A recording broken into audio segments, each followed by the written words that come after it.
बिस्मिल्लाहिर्रहमानिर्रहीम। अस्सलाम वालेकुम स्टूडेंट। आज हम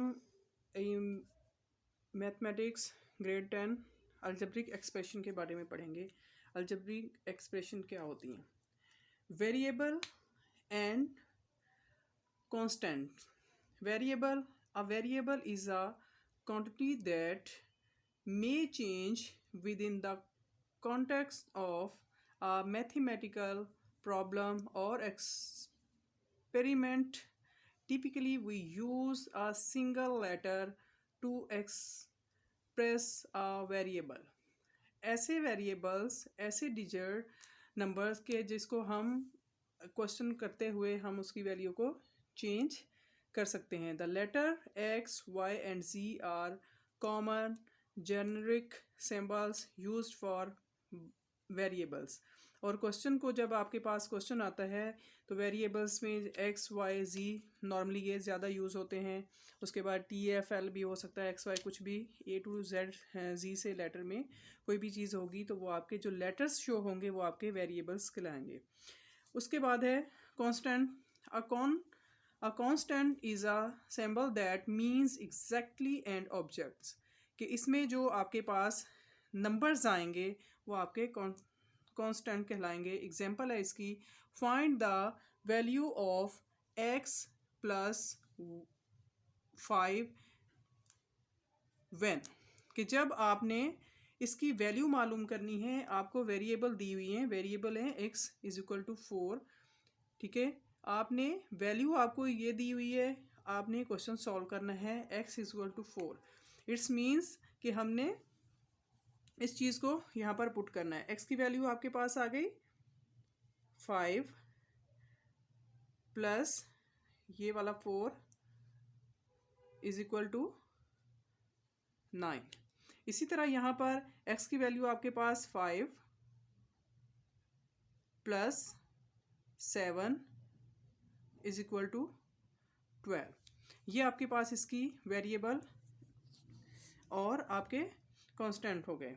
इसके बाद है कोफिशिएंट। कोफिशिएंट्स क्या होते हैं हम इसके बारे में पढ़ेंगे।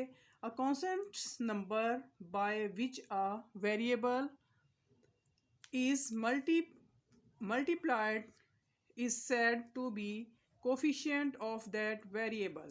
It's mean coefficients क्या होते हैं कि जब आपकी वेरिएबल और आपके कांस्टेंट नंबर्स दिए हों तो दरमियान में जो एक चीज़ ऑपरेशन यूज़ हो रहा होता है वो मल्टीप्लाई का हो रहा होता है, कि साइन, इस साइन को हम 4 के साथ मल्टीप्लाई कर रहे हैं। 4 एक्स को जो है एक्स का स्क्वायर है वो इसके साथ मल्टीप्लाई हो रहा है तो वो इसका कोफिशिएंट हो रहा है।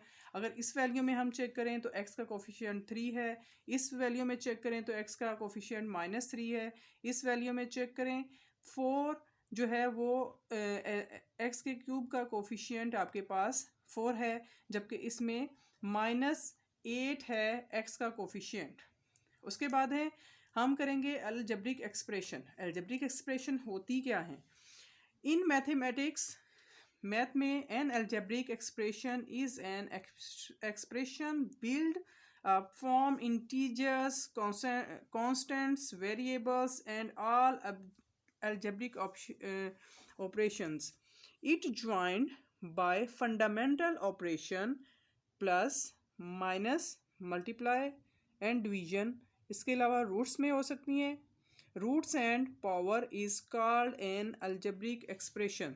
इट्स मीन जब आपको एक फंडामेंटल तौर पर एक क्वेश्चन दिया गया हो और उसमें आपका 3 से ये 4 जो हैं वो आपके ऑपरेशन यूज़ हो रहे हों, प्लस, माइनस, मल्टीप्लाई और उसके बाद डिवीजन, तो आपका वो एक्सप्रेशन क्या है? अलजेब्रिक एक्सप्रेशन कहलाएंगे।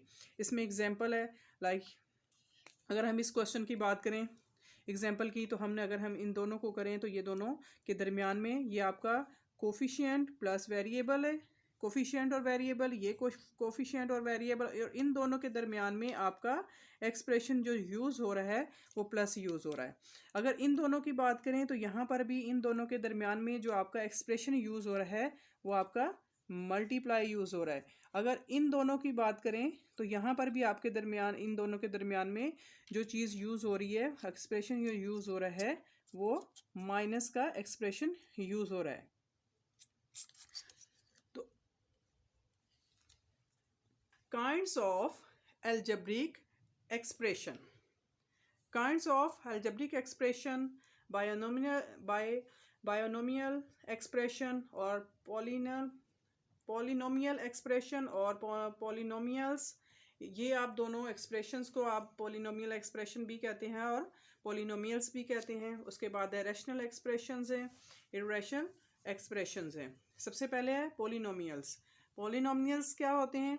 An algebraic expression in which the exponents is a positive integers or zero is called polynomial expression और polynomials। कि आपको जब दिया हुआ क्वेश्चन जो आपका है वो आपका इंटीजर्स में हो या फिर आपका वो ज़ीरो में हो। लाइक आपका ये यहाँ पर है, यहाँ पर इसकी वैल्यू नहीं दी हुई इसकी, तो इसका मतलब है इसकी वैल्यू 1 है। यहाँ पर इसकी वैल्यू 1 आ रही है। इसके बाद इसकी वैल्यू यहाँ पर आपको स्क्वायर में दी हुई है, इसकी वैल्यू यहाँ पर नहीं दी हुई, इट्स मीन इसकी वैल्यू यहाँ पर 1 है। तो ऐसी इक्वेशन जिसकी आपको वो स्टैंड फॉर 1 के हो तो आपकी वो लीनियर इक्वेशन कहलाती है। उसके बाद क्वेश्चन है 3x² प्लस 2x प्लस 5। इसमें जो स्क्वायर है प्लस है और ये x की वैल्यू जो है यहाँ पर 1 है, तो आपकी वो क्वाड्रेटिक एक्सप्रेशन कहलाएंगी कि जिसमें आपको सेकंड नंबर पर 2 आए। जैसे इसमें 1 है तो इसमें आपका 2 आए। इसी तरह थर्ड है 5x³ माइनस x का square plus 2x minus 1x। It's mean 5x³ minus x का स्क्वायर प्लस 2x। यहाँ पर जो x जिसके ऊपर कोई भी वैल्यू नहीं दी, इट्स मीन्स इसकी वैल्यू यहाँ पर 1 है और यहाँ पर भी इसकी वैल्यू 1 है। तो यहाँ जिसमें जो वैल्यू सबसे बड़ी दी हुई हो वो आपकी क्यूबिक मीन्स 3 जो है वो आपका क्यूबिक है। 1 वाली वेरिएबल जो है वो आपकी लीनियर कहलाएंगी और जो 2 वाली है, जो 2 नंबर्स की है पावर हैं, वो आपकी क्वाड्रेटिक कहलाएंगी। इसी तरह इसमें 7x minus 4, it's mean 7x value है 1 है। Rational expressions, rational expressions an algebraic expression in which the exponents are negative is known as rational expressions। rational expressions means कि जब आपको दिया हुआ जो पावर है वो आपकी माइनस में आ जाए, नेगेटिव में आ जाए, तो फिर वो आपकी रैशनल एक्सप्रेशन कहलाएगी।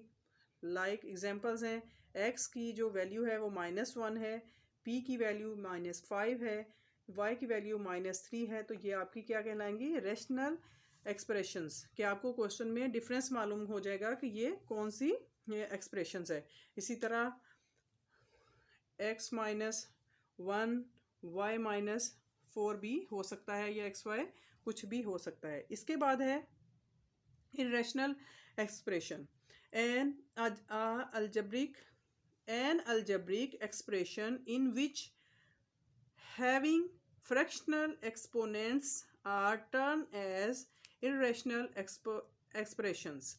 ऐसे एक्सप्रेशंस जो आपके उसमें चेंज हो जाएं, जो रूट्स में या स्क्वायर में, जैसे आपको पीछे बताया, तो वो उसी तरह है।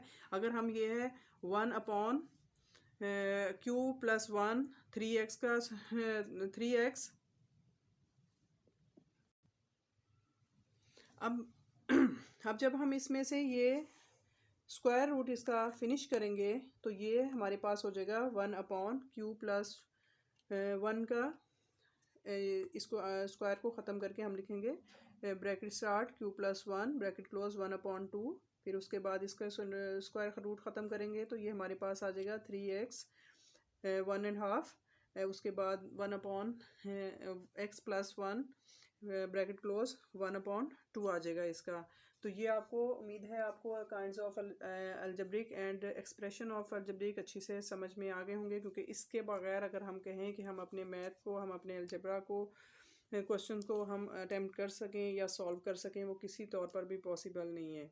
तो सबसे पहले अलजबरा को सॉल्व करने के लिए आपको सबसे पहले जो सबसे इम्पोर्टेंट चीज़ है वो इस सारी डेफिनेशंस को आपको अच्छे से लर्न करना पड़ेगा, तो ही आप आगे से जो है अलजबरा के क्वेश्चन सॉल्व कर सकते हैं। उम्मीद है आपको ये kinds of expression algebraic expressions अच्छे से समझ में आ गई होंगी। इंशाल्लाह इसके बाद नई एक्सरसाइज के साथ आपके साथ होंगे। दुआओं में याद रखिएगा। अल्लाह हाफिज़।